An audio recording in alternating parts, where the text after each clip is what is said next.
ভাই 2 দিন ধরে ওয়েবসাইট রিডিজাইন করতে দিয়েছি, এখনো পারেন না কেন আপনি? ভাই ওয়েবসাইট এমনি সুন্দর, আর ডিজাইন করবো। ওয়েবসাইট রিডিজাইন নিয়ে মাথায় ডিজাইন আসতেছে না, সো আমরা আজকে একটা অ্যাপের সাথে পরিচিত হব, গামা এআই। এই এআই এর মাধ্যমে আমরা কিন্তু খুব সহজেই ওয়েবসাইট ডিজাইন করতে পারবো। Let's see. সো প্রথমে ধরা যাক এটা আমার একটা ক্লায়েন্টের ওয়েবসাইট, ক্লায়েন্ট চাচ্ছে এই ওয়েবসাইটটা রিডিজাইন করবে। আমি শুধুমাত্র লিঙ্কটা নিব, লিঙ্কটা নিয়ে আমি ব্রাউজারে দেখা দিচ্ছি গামা এআই gamma.app/create। এখানে আমাদের হাতে ডান দিকে একটা অপশন আছে import file or URL. Import from URL A click করব, ওয়েবসাইটের ইউআরএলটা দিব, ইম্পোর্ট বাটনে ক্লিক করব।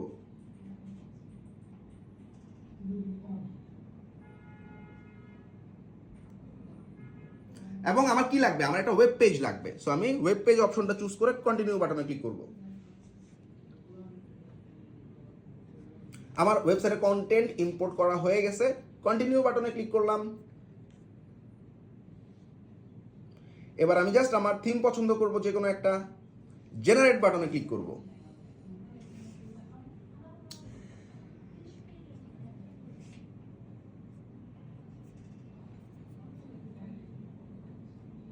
সো আমার এই ওয়েবসাইট রিডিজাইনের কাজ এই গামা এআই কিন্তু করে দিচ্ছে, and he is writing the content, designing the content.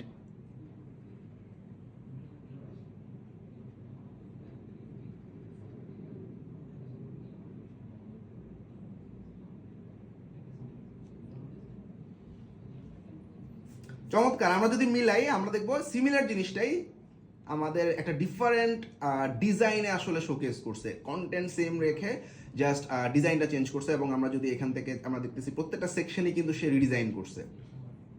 আর এটা প্যাকেজিং টাইপের ওয়েবসাইট, এবং এখানে তাদের কিছু প্রিভিয়াস এক্সপিরিয়েন্স যেটা আমরা এখানে দেখতেছি, এটাকে অনেক সুন্দরভাবে রিডিজাইন করছে। ওয়াটস নিউ এখানেও খুব চমৎকার, জাস্ট আমাদের কিছু কন্টেন্ট চেঞ্জ করতে হবে, এবং আমরা চাইলে এখান থেকে আমাদের থিমগুলোকেও চেঞ্জ করতে পারবো। এবং এই যে থিম অপশনে গেলে আমরা দেখতেছি কালার প্যালেট আমাদের এটা ভালো লাগতেছে না, so let's change the colour palette to this, and whole design কিন্তু চেঞ্জ হয়ে গেছে, কালার প্যালেট চেঞ্জ হয়ে গেছে।